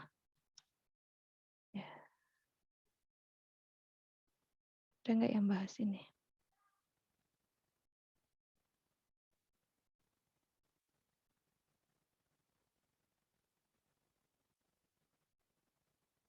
Nah, saya berharapnya seperti ini ya, kalau misalnya kalian praktikum itu, di bukunya itu ada gambar seperti ini. Jadi saya bisa cross check, betul nggak ininya, hasilnya gitu. Hasil yang kalian bilang apakah warna tidak ada endapan gitu kan kita bisa ngecek dari ininya, dari foto-fotonya ya. Tapi intinya seperti itu ya kalau untuk uji santoprotein. Jadi dalam putih telur harus tahu dulu putih telur itu asam amino apa aja yang ada dalam putih telur. Asam amino putih telur. Jadi apakah kita ingin tahu ya si putih telur ini dia ini enggak gitu ada gugus benzen enggak asam aminonya?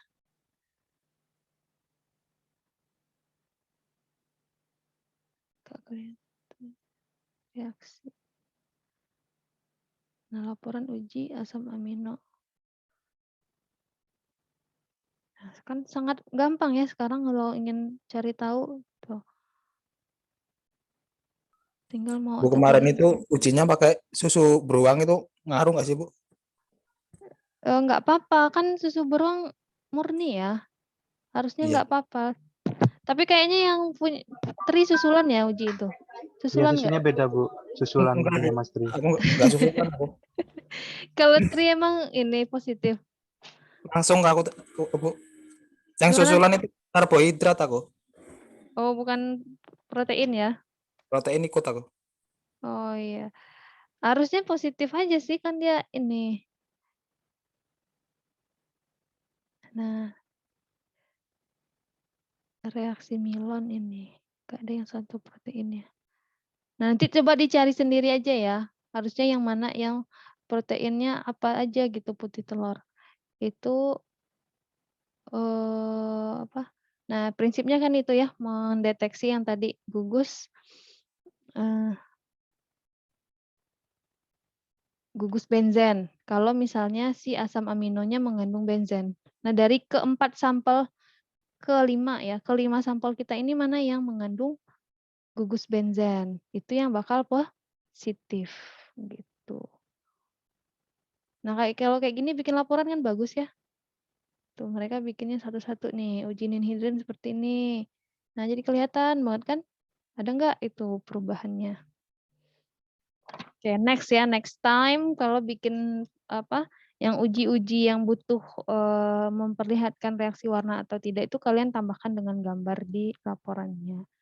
Oke, udah terus timbal asetat lagi ya, uji timbal asetat. Ini saya belum selesai ngerjainnya. Santoprotein tadi untuk melihat gugus benzen ya. Kemudian kalau uji Benedict kan biuret ya, biuret itu untuk melihat ikatan peptida. Oke, otomatis kalau dia merupakan suatu protein pasti dia mengandung ikatan peptida akan positif. Kalau suatu protein untuk melihat gugus benzen. Kalau dia mengandung benzen asam aminonya, kalau enggak ya enggak positif. Kemudian tes timbal asetat. Nah, tes timbal asetat ini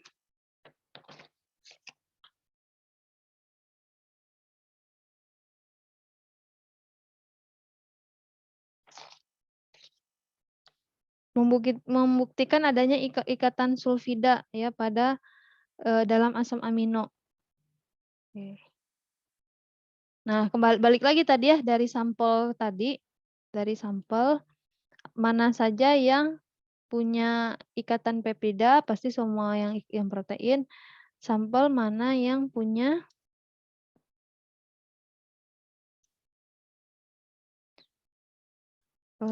ikatan peptida kalau dia buret, kemudian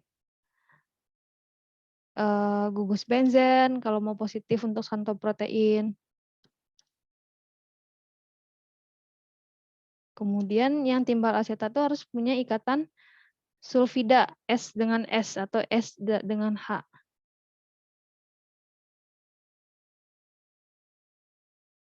Oke, seperti itu. Maka dia akan positif kalau misalnya itu. Kalau ada endapan dia akan menunjukkan dia reaksinya positif. Oh, ini semuanya ini ya. Oke, saya salah baca tadi yang uji santoproteat. Kalau putih telur dia asam nitrat putih tambahin apa? Putih kuning. Oke, timbal asetat yang ini ya. Oke, salah baca. Kalau yang tes santoproteat itu semuanya warna putih kuning ya. Putih kuning, kapas tetap putih. Santop yang timbal asetat yang positif itu putih telur. Ya, ada warna coklat. Oke. Next yang reaksi saponifikasi. Nah, kalau reaksi saponifikasi ini berhubungan dengan reaksi penyambunan. Ya, jadi reaksi penyambunan itu reaksi antara nih ya, asam lemak dengan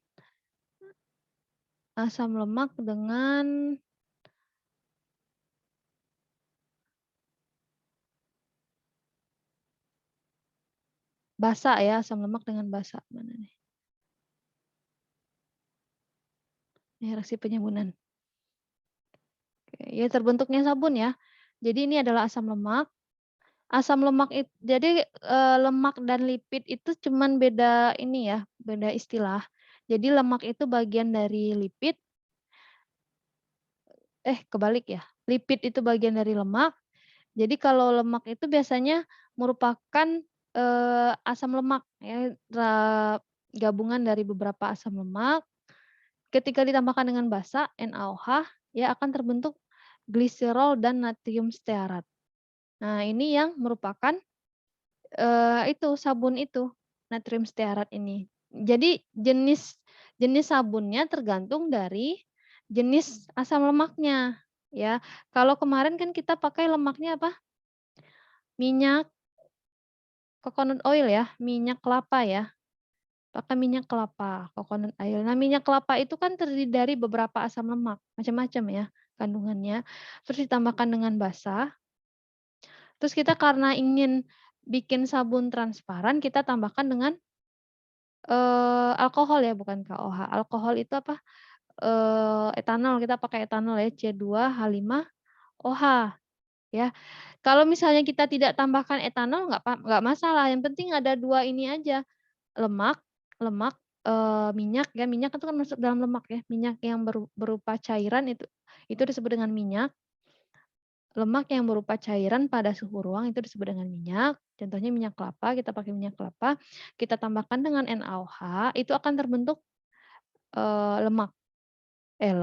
sabun, maaf kok balik-balik. Nah, caranya ada dua cara, ada cold process dengan cara dingin, ada pakai hot process ya dengan cara dingin atau cara panas.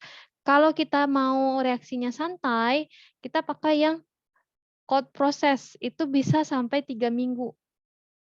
Jadi ketika kita sudah, caranya gampang ya, tinggal dicampur doang. Minyak kelapa ditambahkan dengan NaOH. NaOH ini kalau di pasaran disebut dengan soda api ya. Tambahin soda api, nah diamin aja 3 minggu. Nanti akan terbentuk sabun. Oke, kalau hot process dia hitungan menit. Ya, prosesnya hitungan menit. Jadi ditambahkan dengan bantuan panas, nanti akan sama-sama melebur ya. Kan kemarin seperti itu ya, melebur, kita kocok terus. Nah, kalau kita ingin sabun biasa, udah setelah itu kita cetak beberapa jam ya, waktu itu kita ngerjain cuma 1 jam itu sudah terbentuk sabunnya. Nah, kalau kita ingin sabunnya menjadi transparan, jadi bening, kita tambahkan alkohol. Nah, alkohol ini karena mungkin sifatnya melarutkan dari si lemak si sabunnya itu, jadi bentuknya jadi bening ya. Tapi kemampuannya sama, menghasilkan sabun ya, menghasilkan busa. Oke, itu disebut dengan reaksi saponifikasi. Nah, kebalikan dari reaksi saponifikasi itu adalah reaksi hidrolisis. Ya, si sabunnya kemarin kan setelah minggu sesudah itu kan sabun kita tambahkan air ya. Kita tambahkan air, kita tambahkan asam. Nah, berubah lagi nih menjadi asam lemak penyusunnya. Nah, jadi reaksi hidrolisis itu kebalikan dari reaksi penyabunan. Tuh. Jadi kalau penyabunan itu reaksi antara asam lemak dengan NaOH menghasilkan sabun, menghasilkan gliserol ini ya, rantai sampingnya, bukan rantai samping, produk sampingnya gliserol. Nah, kalau reaksi hidrolisis sabun yang hidrolisis kita pecah ya, kita pecah dengan air dengan bantuan asam akan kembali terbentuk lemak-lemak penyusunnya. Makanya di sana waktu itu kita pakai tes iodium ya. kita tambahkan I2 itu untuk mengetahui ikatan jenuh dan tak jenuhnya. Nah, nanti kalian yang tugas lemak nanti bahas tuh tentang ikatan jenuh dan tak jenuh. Mana yang jenuh? Ya ini ya, lemak jenuh, mana yang tak jenuh. Tak jenuh berarti ada ikatan rangkapnya. Kalau tak jenuh ya, kalau jenuh berarti tidak ada ikatan rangkap. Ikatannya tunggal semua. Seperti itu. Itu oke, sudah saponifikasi. Nah, terakhir yang destilasi ya. Nah, yang destilasi berarti kita prinsip dari alat destilasi.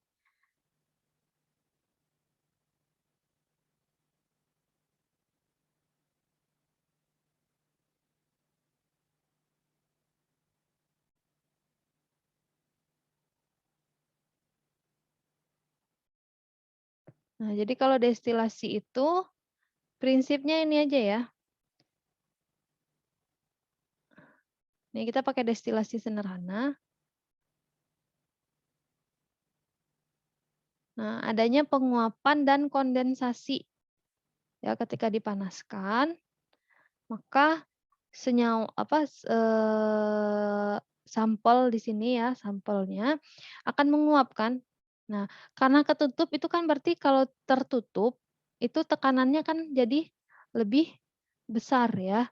Nah, jadi kalau misalnya tekanannya jadi tinggi, maka dia akan mendidih di bawah titik didihnya. Di bawah titik didihnya artian kalau misalnya metanol itu dia titik didihnya 68 derajat, kalau dengan adanya kondisi tekanan yang lebih tinggi, dia akan turun titik didihnya. Jadi misalnya dia bisa mendidih pada suhu biasanya sekitar 15 derajat ya pengaruhnya. Itu berarti dia bisa mendidih pada suhu 53. Yang awalnya mendidih suhu 68 gitu. Ya, bisa bisa turun titik didihnya menjadi 53 derajat Celcius. Nah, itu yang kita lihat kemarin ya. Di sini kan dilengkapi dengan termometer. Nah, kalian harus lihat sebenarnya dia pada suhu berapa ada uap, tetesan uap di sini ya, untuk melihat apakah benar ketika didestilasi dengan pengaruh tekanan itu dia menguap lebih cepat dibandingkan dengan yang seharusnya pada suhu biasa ya. Harusnya 68 ternyata 53. Ada nggak yang nulis di sini suhu penguapannya itu?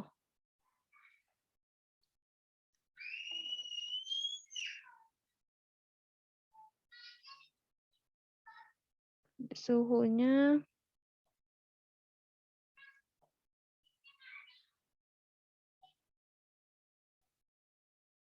harusnya 64 ya.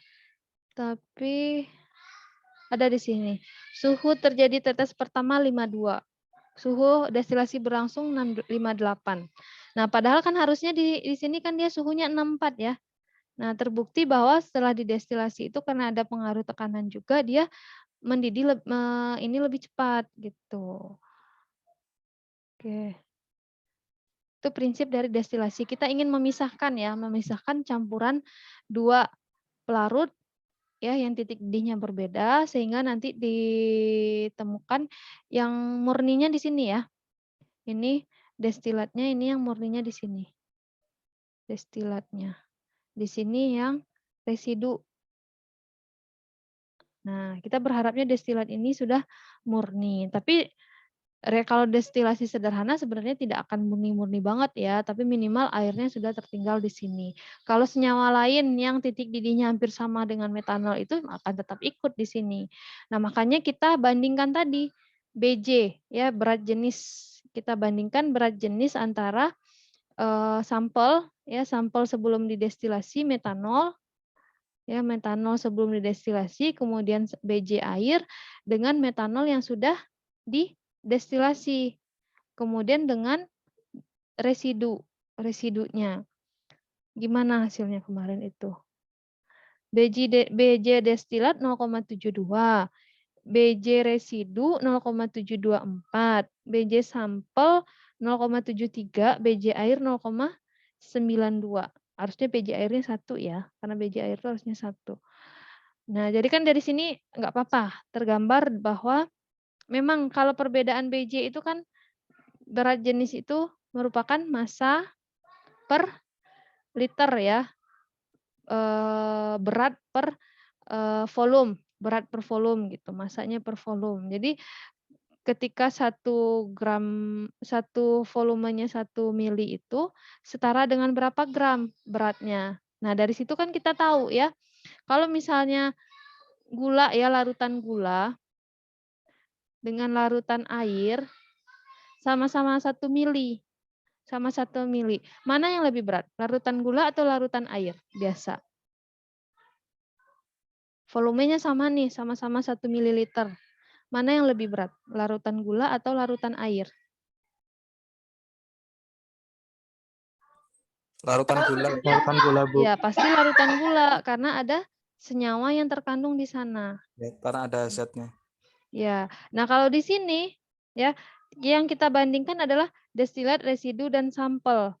Nah, kalau BJ bandinginnya dengan BJ metanol murni ya. Ada nggak yang bandingin di sini di hasilnya? BJ metanol murni berapa? Kita cari aja. BJ metanol.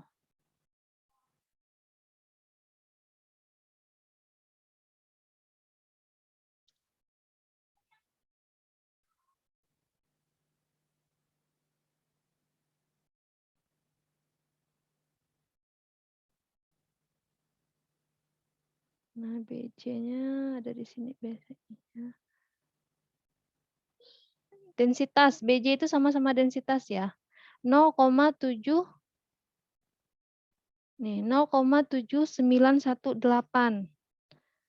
Kalau kita kemarin ngitungnya BJ-nya 0,72. Nah, berarti dari sini kelihatan ya kalau BJ-nya sudah tidak sama, itu kemungkinan ya ada campuran lain. Ya, sehingga BJ-nya jadi turun karena mengandung senyawa lain yang BJ-nya lebih rendah. Ya. Makanya dari sini. Jadi patokan kita ini ya, BJ metanol murni itu 0,7918. Nggak apa-apa. Jadi kalau destilasi sederhana itu dia tidak benar-benar memisahkan ya. Karena kan nantilah kalian belajar di fitokimia prinsip dari destilasi, tapi secara singkat destilasi itu bisa memisahkan 2 pelarut yang memiliki titik didih yang berbeda. Begitu. Ada yang mau ditanyakan? Sepertinya sudah cukup ini.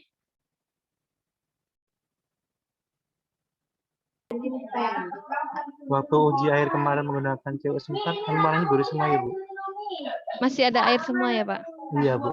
COSO4-nya kan udah biru juga, Pak. Iya, Bu. Harusnya si CuSO4-nya itu kita oven dulu. Kita panasin dulu untuk menghilangkan, dipanasin pada suhu 180 lah. Kita kan udah punya oven ya sekarang. Jadi harusnya untuk membuat si CuSO4 itu menjadi anhidrat lagi, harusnya kita panasin dulu di oven, kira-kira 180 derajat. Nah, nanti setelah di oven, sudah terbentuk kembali lagi menjadi CuSO anhidrat, baru kita tes ke sampel kita gitu. Dari awalnya itu udah agak salah ya, Pak. Nah, makanya warnanya jadi bias gitu. Apakah beneran birunya itu dari dari sampel kita ada air atau memang karena yang kita pakai itu bukan lagi CuSO4 anhidrat, tapi CuSO4 pentahidrat kalau dia sudah warnanya biru.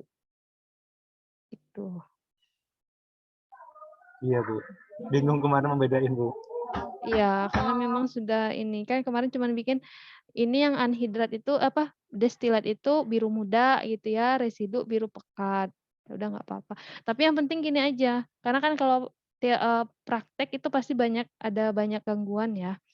Karena kalau yang penting kita tahu oh harusnya seperti ini, harusnya seperti ini. Oke. Ada yang mau ditanyakan lagi? Ini ditinggal tidur nggak nih saya nih yang lain nih? Enggak, Bu. Ujian praktikum kapan, Bu? Ujiannya Mau pagi apa kapan? siang, Bu?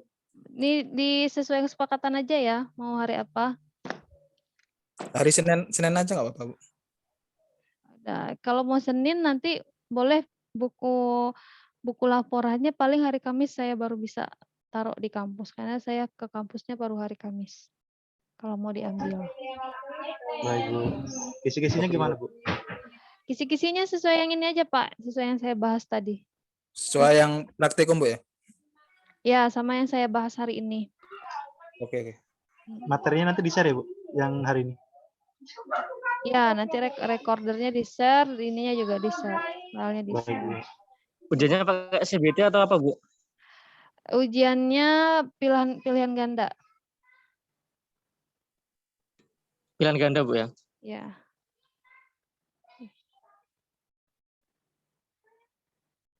Kemarin yang kuliah hari Minggu itu pada ikut semua? Ikut, Bu.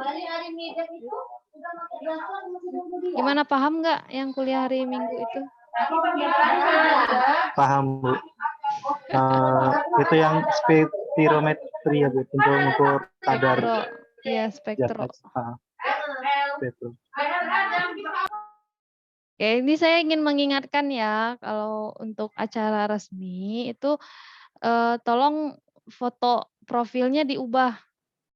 Oke, kayak Tri nih, Tri. Jangan pakai foto profil ini, Tri. Ya, Bu. Nah, kemarin ada yang pakai foto profil cengengesan. Wajah siapa tuh, nggak tahu wajah siapa. Nah, tolong ya, nanti saya ingatkan lagi, kita kan dalam acara resmi. Dalam acara resmi itu salah satu bentuk kita menghargainya adalah dengan pasang foto profil resmi dan juga hidupkan kamera. Kayak kemarin kalau saya nggak ngidupin kamera karena memang kamera saya rusak ya. Saya kasih disclaimer dulu nih. Karena memang kamera laptop saya rusak. Saya harus pakai kamera tambahan biar baru bisa terlihat. Tapi kemarin kameranya sedang dipakai oleh orang lain, makanya saya nggak bisa pakai.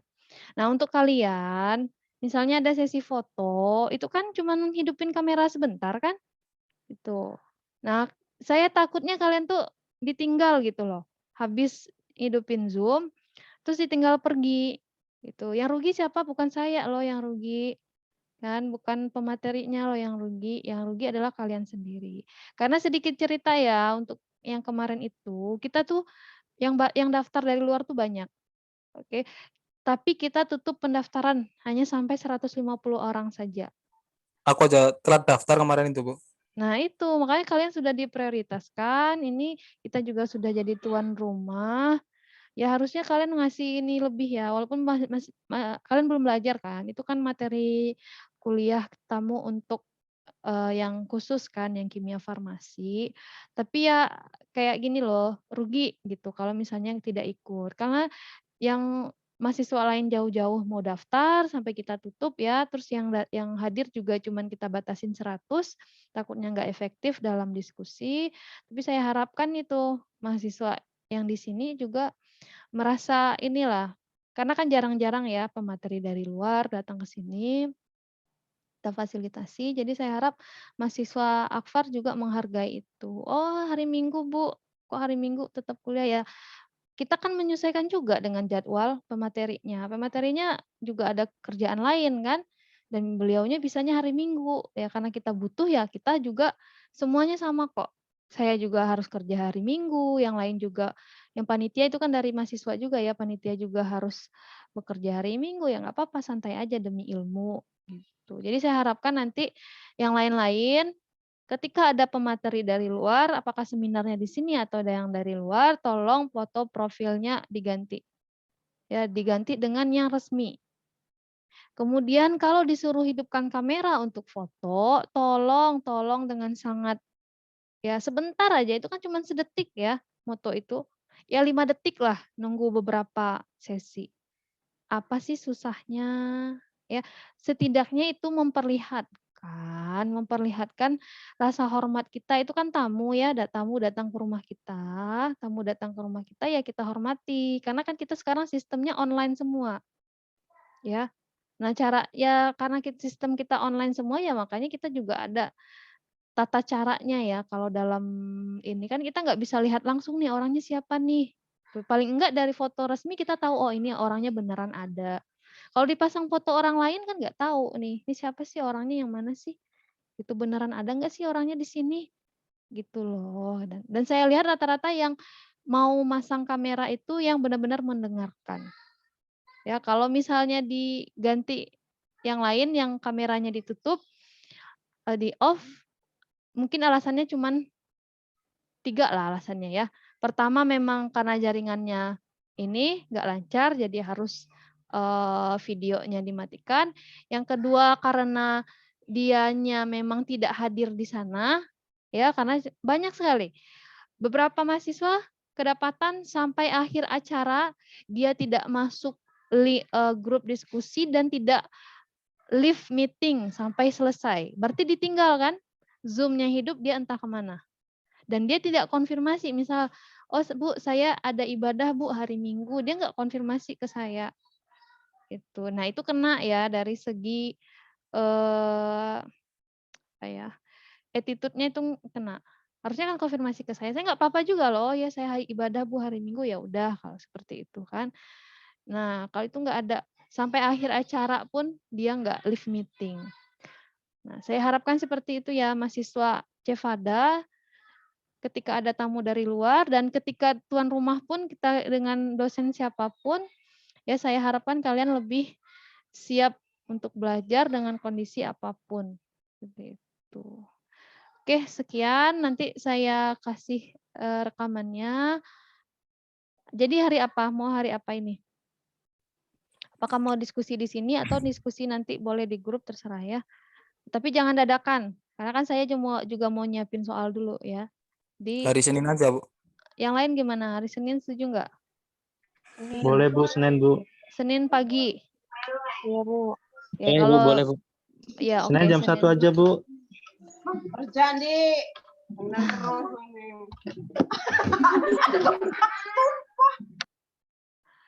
Senin jam berapa? Terserah Bu, yang penting hari Senin. Ya, ya udah iniin aja ya Pak Andi, didiskusikan lagi. Oke. Salam Pak Andi buat teman-temannya yang berisik.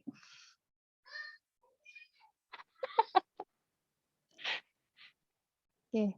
Oke, saya tutup ya kalau tidak ada yang ditanyakan lagi. Absensi udah semua? Sudah, Bu. Sudah Bu. Oke, terima kasih atas perhatiannya. Mohon maaf jika ada kesalahan dan kekurangan. Saya tutup. Wabillahi taufik wa hidayah. Assalamualaikum warahmatullahi wabarakatuh. Waalaikumsalam warahmatullahi wabarakatuh.